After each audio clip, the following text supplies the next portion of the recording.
good morning and welcome back to my YouTube channel. लोगोफोर जों दा साफारिखौ स्टार्ट खालामबाय, सालायजेनबाय, ओमफ्राय जोङो इस्टार्न रेन्ज आगर कि नाम आसले आगराथलियाव आरो बे रेन्जआवहाय बे रेन्जआव फैदों जोङो। ओमफ्राय जों दा खालामलांबाय थासिगोन साफारिखौ, नोंथांमोनहाबो नायलांबाय थादो। ओमफ्राय आं मा एनिमेल्स नुयो बेखौ देखायनोसै आरो। नै बावहाय बिल दङ, नै अयथासार दाउ दङ। এইবিলাক চব পহু হয়, এইবিলাক চব বেলেগ বীজ হয়। এইটো ৰাজহাঁহ, এইটো ঘৰত ৰখা এইটো আমাৰ ৰাজহাঁহ। এইকেইটা হৈছে চাকৰি চুকৰি এইবিলাক।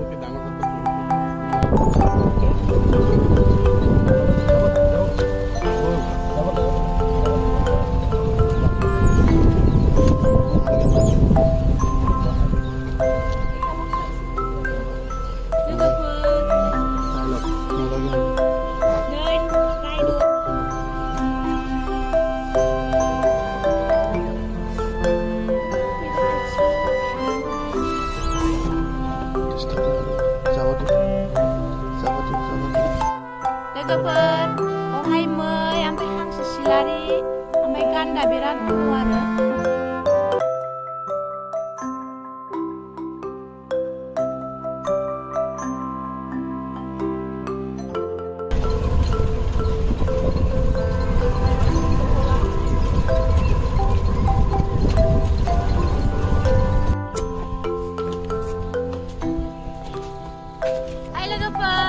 जों साफारि खालामनो थांनोसै।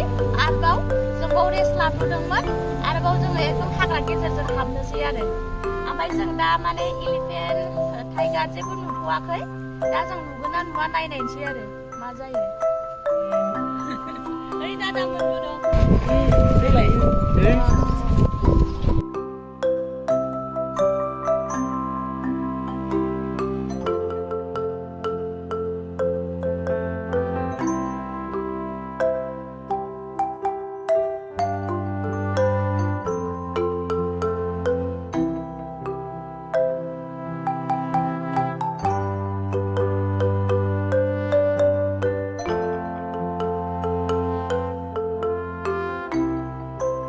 नै लोगोफोर, बै नै बाबुआ।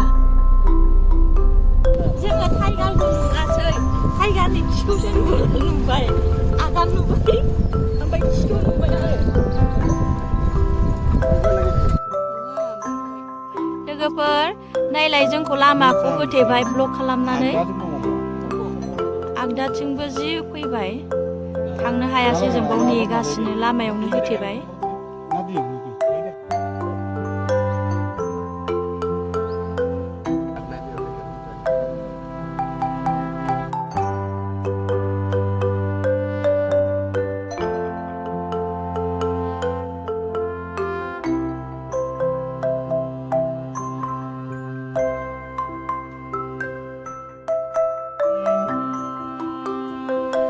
बेनोसै लोगोफोर आंनि भिडिअखौ नायनानै मोजां मोनदोंबा अन्नानै लाइक, कमेन्ट एन्ड साबस्क्राइब खालामदो। Thank you.